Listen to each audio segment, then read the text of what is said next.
Greetings to all of you, wherever you're listening from. I am Commander Bimal Raj, a TEDx speaker, internationally certified trainer and coach, mindset mentor, and a teen and parents coach. In this podcast, The Awkward Talks, I bring you topics that are usually considered taboo or are not discussed freely by the youth, but are some of the most pivotal things that we should be talking about.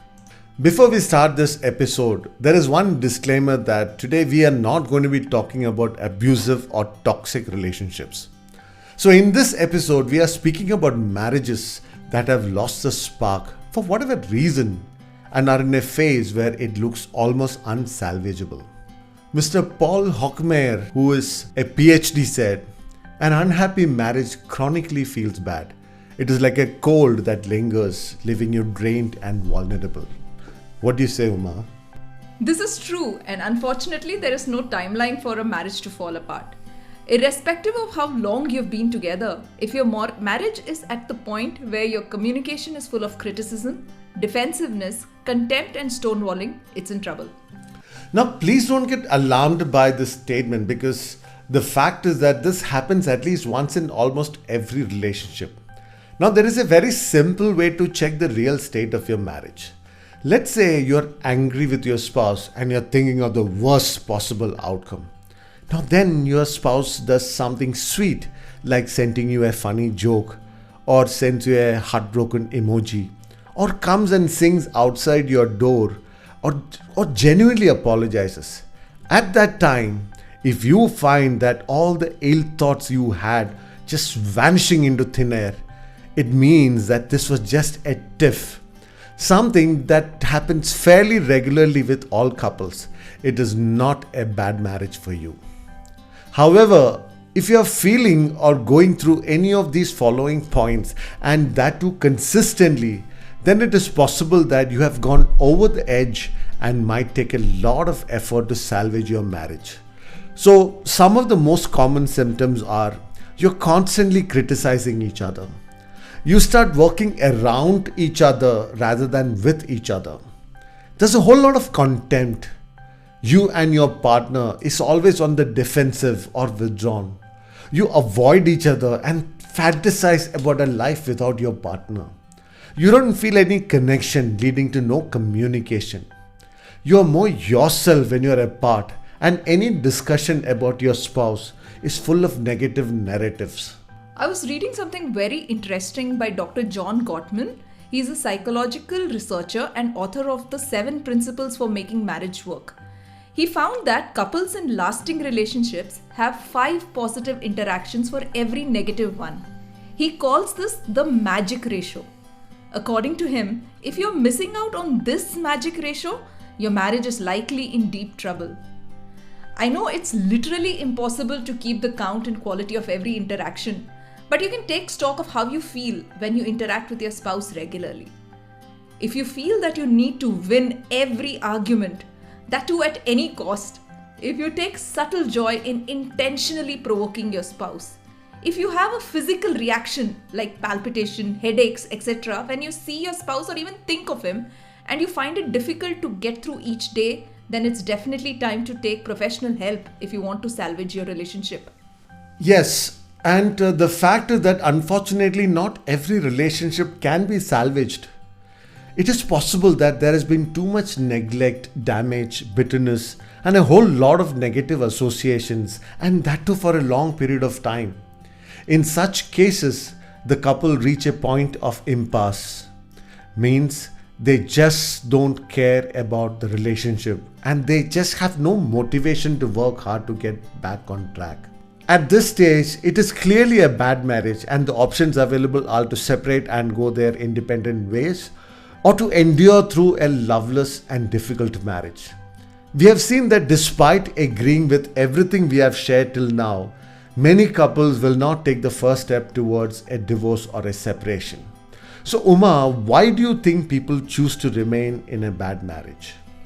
The simplest answer to this question is because it's not easy, right? There's a lot that goes into the process of official separation, and in India especially, marriages are not just about the couple, it's about the entire family. So when it comes to an official separation, they also have to get involved. And this brings us to the most annoying question to the fore. What will the society think of us, and what will people say? The way our social setup functions, a loveless marriage is not even considered a problem. I'll give you an example. When my cousin was getting married, she was very anxious because she didn't really know the guy or his family. I overheard my aunt telling her, this was counseling, and telling her, Beta, adjust. You will get along fine after spending some time together. And besides, some random auntie knows the family very well, and they're very nice people. Now, when this cousin came home crying after 6 months of marriage, saying she could not adjust and the whole thing felt like a sham, the first thing she was asked was, are you being abused? Are you being hurt? When she said that it was not the case and it is just that she felt no connection at all, she was sent back with the advice to try for a baby so that they could have something in common. A year later, she had a baby. Then another one followed. Today, outwardly her world is perfect. 2 healthy children, a successful husband who is the picture of respect and care, and a small business that she runs from home. But I've known this person since she was a little girl. She was somebody who questioned everything, who had this joy for life. Now it is completely gone, buried under this woman who apparently has a perfect life, but I know for a fact is extremely unhappy. Now, you have to understand that a husband is not a bad guy, right? I really like him for the individual he is. But they're just 2 different people who have been forced to stay together, and now thanks to questions like what would society say, what will happen to our children, they carry on in a loveless sham of a marriage. Yeah, and many people think it is because they had an arranged marriage, but the fact is that love marriages are also not all candlelight and roses. Even in case of love marriages, things change after a few years. In fact, sometimes I feel it is more so in a love marriage because the expectations could be much higher. And there can be a lot of things that can be a turn off for the partners, which eventually leads to fading of love. Now, staying in a relationship or breaking out of it is a very personal choice. We will not argue for either side, but maybe seeing the issues through another person's eyes might help you shape your opinions. So what we have done is we have considered some broad issues and tried to give it a male and female perspective. The first and the most important question that everybody thinks of when they consider any kind of separation is what will happen to the kids? For a woman, I think that is one of the most important questions. Like, how will our kids take the separation? Will they be able to navigate through the emotions that arise from being labeled a product of a broken home? If I was a woman who was considering separation, my other worry would be the custody, right? In case of a joint custody, would the husband be a good parent? Can he manage it all? Many times it is seen that when a man gets out of a marriage, he tries to live a bachelor's life, at least for a while. Can he be a good father with that? Even if he has only shared custody, I don't know what conversations he may be having with the kids over the weekend, and especially if he have had some disagreement just before the divorce. Also, I can't even imagine how my kids would be treated if he marries again and brings a second mom home. Well, actually, to be honest, most of these fears are applicable to men as well. Because unlike previous generations, most men are hands-on parents these days. It is no more about just being able to provide for the family. He knows that if the kids are young, the custody most of the time goes to the mother. Irrespective of the differences with the spouse, he may be really close to the kids, fathers being more chilled out when it comes to rules and eating junk, etc. Now, if he is a loving father, it is possible that he would be more than willing to endure a bad marriage just to be near his kids. Now, irrespective of who gets custody or whose fault the separation is, one of the biggest sufferers are always the kids. Research and studies over decades have shown that kids tend to blame themselves when parents separate, and they invariably end up with challenges in their future relationships when they come from broken homes. Most people are aware of this, and this becomes one of the biggest reasons to trudge along in a bad marriage. The question you must ask in this case is different. The question is, would there be less fights, less verbal attacks, put down sarcasms at home if you are not living under the same roof? There's a whole lot of negative baggage that gets thrown around in the house just because you are staying together for the sake of your kids. But this affects the kids even more because the environment they are growing up has become very toxic. Now, if you both can be happy people individually and can still be cordial with each other, personally, I think it is better to separate or even get a divorce. What do you think of this, Uma?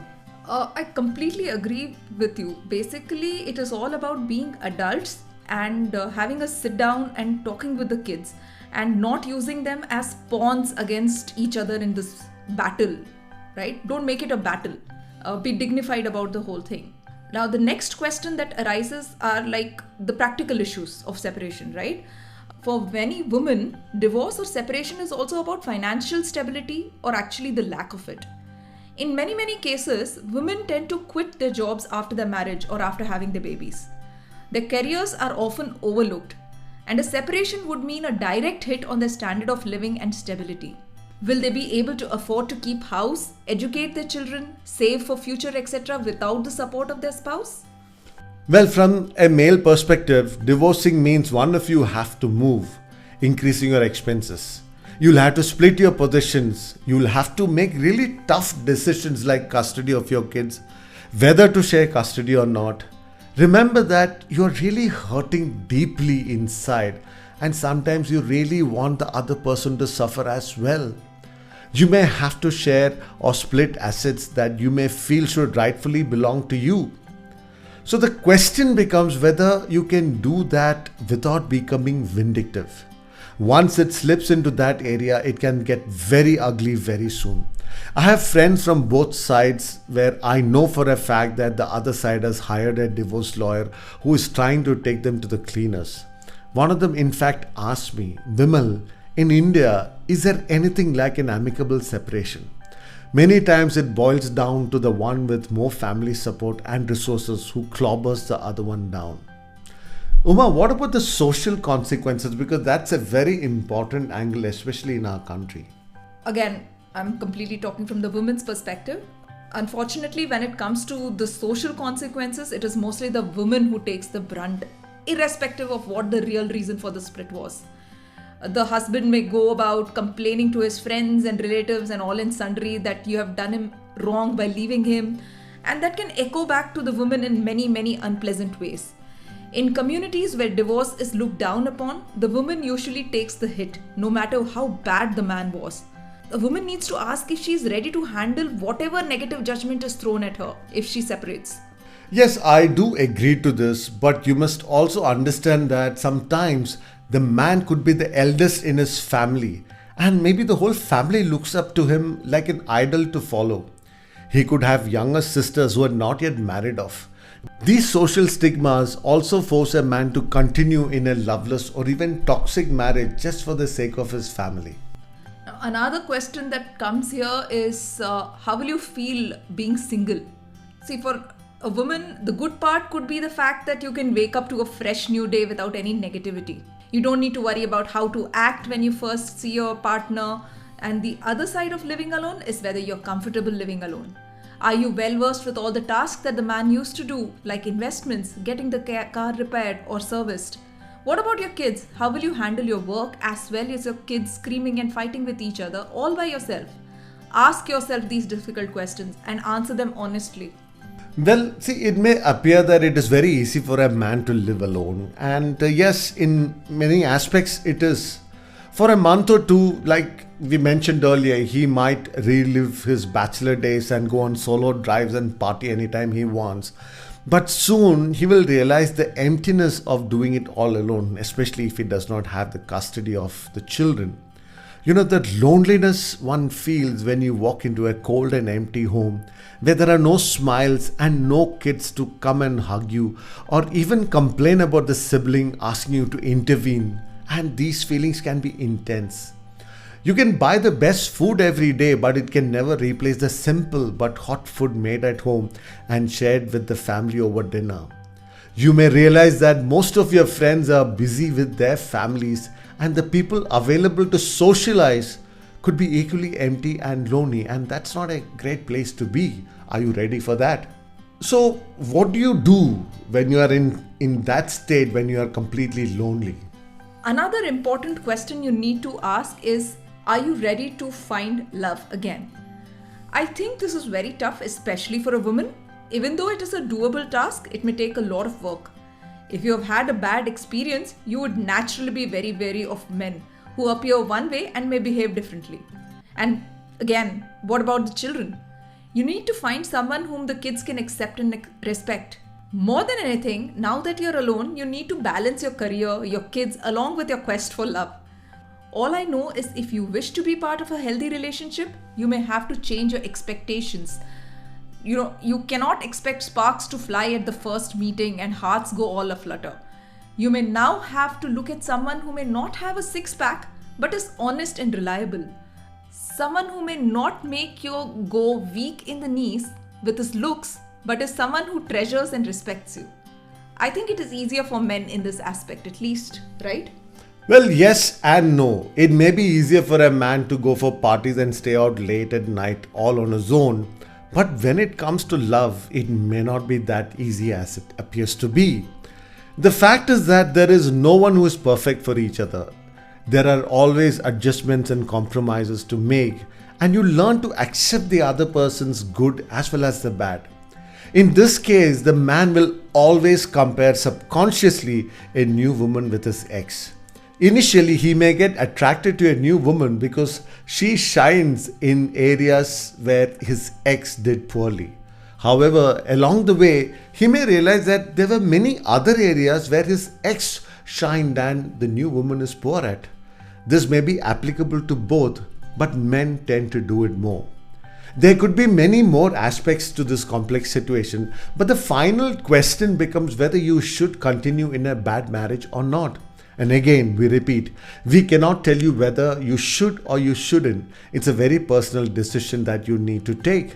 We have covered a lot of perspectives that might help you see things better for what it is. Now, there are certain situations where we can tell you that you must get out of a marriage. For example, when there is any kind of abuse involved, it is a clear indication for you to get out. Not all abuses are physical. You have to remember that there are different kinds of abuses like mental, emotional, or sexual. And it's not just about you, it could extend to the family as well.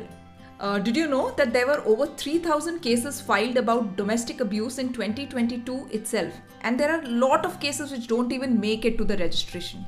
There was almost a 30% increase in domestic violence complaints during the pandemic. Now, if you listen to my podcast on gaslighting, you would understand how subtle it could be. I've had people reaching out after listening to the episode and telling me that they just didn't know that they were going through this abuse for years. Now, the interesting thing is that these are equally applicable to men as well. Statistics say that about 51.5% of males have experienced some sort of torture or violence at the hands of their wives or their intimate partners in their lifetime. Many times you may be unsure about whether you're going through any kind of domestic abuse. You may even start blaming yourself for the abuse that you are facing. At other times, you may justify one kind of abuse considering that everything else is fine. If you have any such thoughts where you are confused, we highly recommend that you reach out to domestic abuse helplines, which would have professionals and psychologists who will talk to you and give you perspective, so that you may be in a better position to decide what is the right course of action moving forward. I know of many people who have found happiness and purpose in their second marriages, and I know of a lot of people who are happy being alone. Not all marriages are meant to be forever, and that's perfectly okay. The most important thing for you to remember is that no matter what, do not equate your unhappiness with failure. Your aim should always be your happiness and safety. Now, if you are convinced that you will not get them into your current relationship, then it is time to start asking some hard questions to yourself. Well, if you like this episode, do not forget to like it and rate it. And if you feel that this might help someone, please do share it with them. And don't forget to click on the follow button to make sure that you don't miss any of the episodes going forward. This is Commander Bimal Raj and Uma Iyer, and we will be back with another awkward talk soon.